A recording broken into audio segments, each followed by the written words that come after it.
Bouzy, Bouzy, adieu Bouzy. Il était temps que tu partes, mais ça nous fait quand même quelque chose que tu t'en ailles. Avec toi, ça en va une page du FC Barcelone. Merci pour tout, mon petit Bouzy. Sergio Busquets s'en va officiellement du FC Barcelone la saison prochaine. C'est quelque chose qu'on avait appelé de nos voeux, mais dans cette vidéo, on va pas parler que de ça. On va quand même parler de son passé glorieux. On va parler bien évidemment un peu du déclin, mais un tout petit peu, et de l'après Sergio Busquets. Ser del Barça és el millor que hi ha.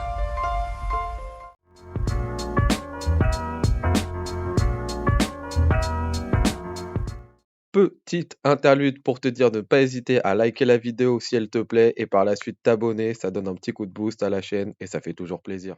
Sergi, mon ami Sergi est arrivé dans le foot très haut niveau en même temps que Pep Guardiola au FC Barcelone. Saison 2008-2009, le petit Sergio Busquets, on commence à le voir du côté du Barça. Et à ce moment-là, il est un peu en rivalité avec Yaya Touré. Et vite, tu sens que du côté Pep Guardiola, il y a une préférence pour le petit Sergio Busquets. Et sa préférence, même si Yaya Touré, c'est un joueur extraordinaire, bah, elle va vite être justifiée parce que Sergio Busquets qui va sortir sur les 7-8 années d'après, c'est masterclass. Alors ce qui est intéressant de voir avec Sergio Busquets, c'est que pour un milieu défensif qui est devant justement sa défense en tant que sentinelle, il détonne un peu déjà physiquement par rapport aux autres milieux de terrain défensifs qu'on peut voir en Europe. Quand tu compares ça à un Casemiro qui est devant la défense, qui est vraiment un énorme roc. Quand tu compares au Goretzka, au Bayern de Munich, les mecs, c'est des gars solides. Quand tu compares encore à des Steven Gerrard sur la fin de sa carrière, ou encore des Yaya Touré ensuite quand il est parti à Manchester City, Busquets, c'est un mec ultra frêle, ultra fin. Et déjà, rien que ça détonne parce que le mec, il est censé avoir aussi un abattage physique que n'a pas aussi Busquets. C'est-à-dire que c'est un joueur qui est aussi, dans le volume de course, n'est pas aussi fort que les milieux de terrain d'avant que je viens de vous citer. Et dans son physique, il n'est pas capable de bouger quelqu'un physiquement. Donc déjà là-dessus, on voit que c'est un joueur qui va détonner un peu, qui est assez original sur son physique propre. Ensuite, ce qui est magique avec Busquets, et là, je vais pas trop en parler, mais c'est sa technique. Et là-dessus, si je peux vous demander une seule chose, c'est d'aller regarder au moins un best-of de lui de 5 minutes après cette vidéo sur YouTube. Foncez à la regarder pour ceux qui pensent que Busquets, c'est que le Busquets de ces 4 dernières années, mais c'est un joueur, mais c'est incroyable. Il fait partie en fait des joueurs, je sais pas comment l'expliquer, mais de la même trempe que les Messi et Iniesta, bon, je prends des joueurs faciles là pour l'exemple, mais où quand vous êtes téléspectateur de la chose, généralement, vous voyez des joueurs très très forts qui font des belles choses, qui font des trucs, c'est incroyable, il n'y a rien à dire. Mais vous l'avez entre guillemets anticipé dans votre tête. Busquets, il fait partie de cette trempe de joueurs où quand tu le vois, il te fait limite lever de ton fauteuil parce qu'il te fait un truc que toi-même devant ta télé, tu n'as pas anticipé. Et moi, ça, c'est ma fibre de joueur. C'est les joueurs, je les vois et je me dis, mais ça, je l'avais pas vu et lui, il l'a vu. Et ça, moi, je trouve ça incroyable. Et donc sur les compilations, vous allez voir des trucs, vous allez voir des Busquets, il faisait des feintes de corps en fait. Il voyait des fois les joueurs qui étaient derrière lui et toi tu étais devant ta télé, t'avais envie de lui crier, il arrive, il est derrière toi, etc. Et lui il le voyait, tranquille, il le voyait, petite feinte du corps, il prenait le ballon, le contrôle, tu sais pas s'il prenait du pied droit ou du pied gauche. Et les petits râteaux des fois en arrière, mais hyper lent, c'est hyper smooth, le truc machin, super beau, délicat. Et voilà, il driblait son adversaire, mais tranquille, il esquivait la pression adverse, mais c'est de la dentelle, c'est super beau à voir. Si vous pouvez regarder juste des petits best-of, franchement, c'est incroyable. En plus de ça, et enfin sur son niveau, c'est que ce joueur avait une vision de jeu. Alors sur sa vision de jeu, et c'est en même temps un peu que sa notoriété, elle a commencé à se faire connaître au moment où Xavi il a arrêté, au moment où Iniesta a arrêté, et après encore plus quand Messi il est parti du Barça, on l'a plus vu sa vision de jeu en fait. C'est-à-dire que Busquets, avant que les Xavi, Iniesta ils s'en aillent, ça restait quand même le plus petit des quatre. Quand il y avait le Iniesta, Messi, Xavi, en gros, et il y avait Busquets qui était derrière. Mais Busquets, on en parlait très peu au tout début, dans les années 2009, 2010, 2011, 2012. Busquets, c'est quand même un joueur très très sous-coté pour ce qu'il rendait en fait. Parce que il n'avait pas dans le dernier geste, il n'était pas présent. Il n'avait pas la passe décisive, il n'avait pas le but, parce que c'est un joueur qui ne se retrouvait pas dans cette partie du terrain-là. Donc, on connaît le football, comment ça marche. On apprécie souvent un joueur à partir du moment où il a des stats. Et Busquets n'avait pas ses stats offensives. Du coup, longtemps, c'est resté un joueur de l'ombre. Mais pourtant, sa vision de jeu, voilà, au fur et à mesure, quand Xavi il est parti, quand Iniesta ils sont partis, on a vu que c'est un joueur il était un peu plus dans le dernier tiers. Déjà, il faisait les passes au-dessus de la défense, tout ça. Il contrôlait le tempo du Barça de plus en plus. C'est lui, puisque c'était le dernier un peu de cette épopée-là, à qui on confiait ça. Alors, c'était pas le milieu relayeur, mais voilà.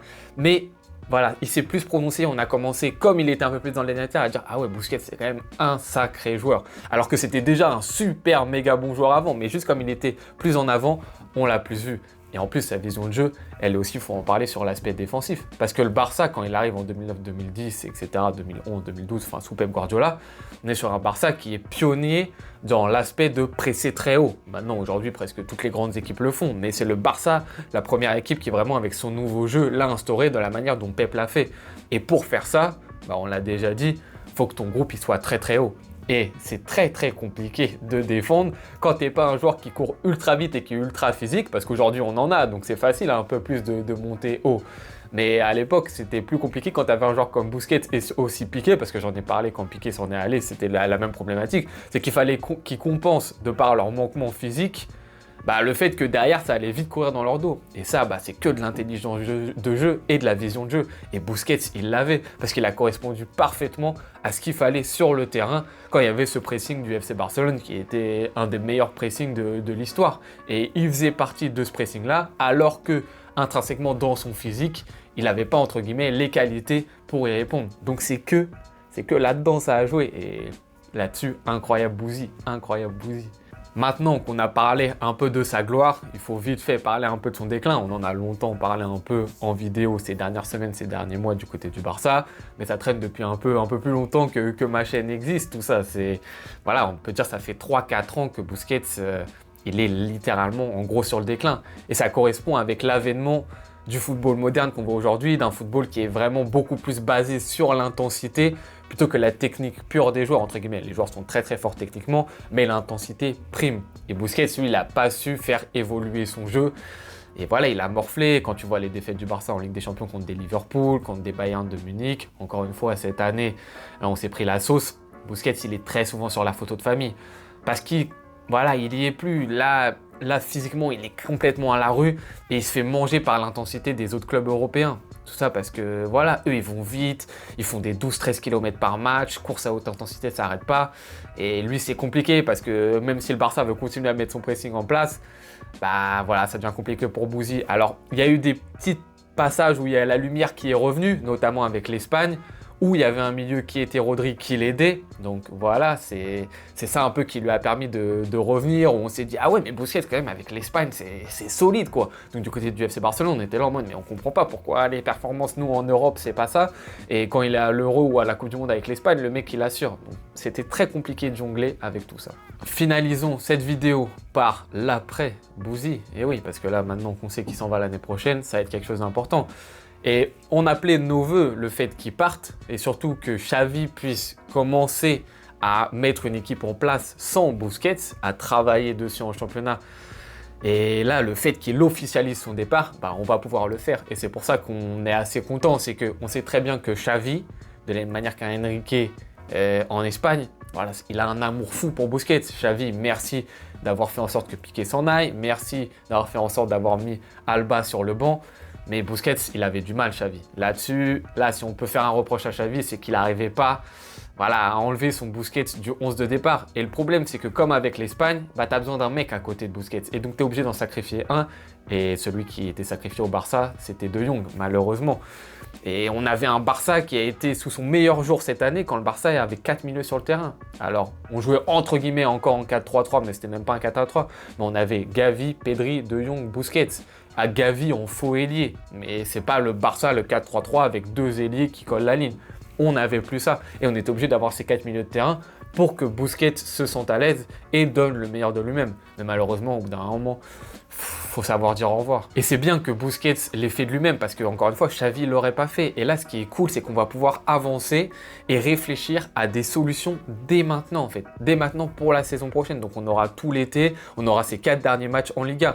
Reste à savoir si Xavi, sur ces matchs-là, va encore faire jouer Busquets ou pas. Malheureusement, bah, je pense qu'il va le faire jouer pas mal de temps de jeu parce que voilà, il y a une liaison entre les deux qui est très importante. Mais moi, j'aimerais bien qu'il commence déjà à travailler sur autre chose.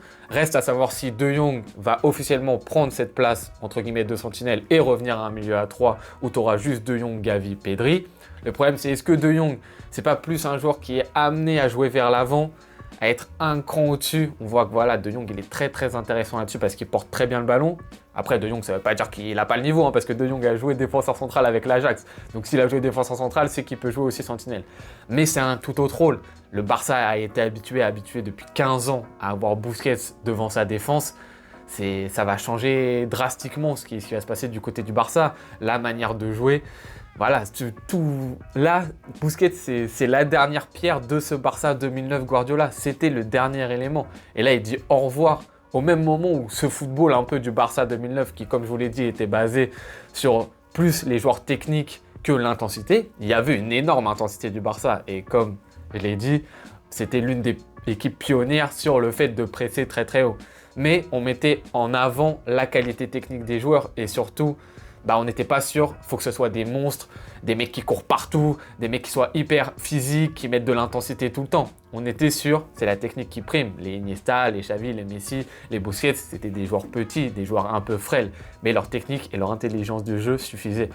Là, Busquets s'en va, on tire un trait officiellement sur ce style de jeu-là. Ce football a changé, a évolué, on est sur quelque chose d'autre maintenant. Est-ce que le Barça aussi va réussir à faire cette transition-là? Est-ce que ce sera avec De Jong ou pas qu'on va la faire, ou est-ce qu'on va acheter quelqu'un d'autre? Il y a aussi les jeunes du centre de formation, le jeune Casado qui peut pourquoi pas aussi de plus en plus prendre du temps de jeu, le caissier pourquoi pas aussi redescendre un cran plus bas. On va voir comment le Barça change tout ça. En tout cas, Busquets, un grand merci pour tout. Je vous le répète, allez voir une vidéo de 5-10 minutes best-of sur lui, vous allez vous régaler. C'était un joueur incroyable. Malgré ces 4 dernières saisons où j'ai beaucoup râlé sur toi, je te remercie énormément parce que voilà, c'était incroyable ce que tu nous as fait vivre. Tu es le dernier mot de cette belle histoire de ce grand Barça 2009, 2010, 2011. Voilà, merci pour tout. Malgré ces 4 dernières années, on t'en veut pas. On te souhaite bon vent, mon petit Sergi. Et voilà. À tous, je vous remercie beaucoup d'avoir regardé la vidéo jusqu'ici. On se retrouve très bientôt pour une nouvelle vidéo. Ciao.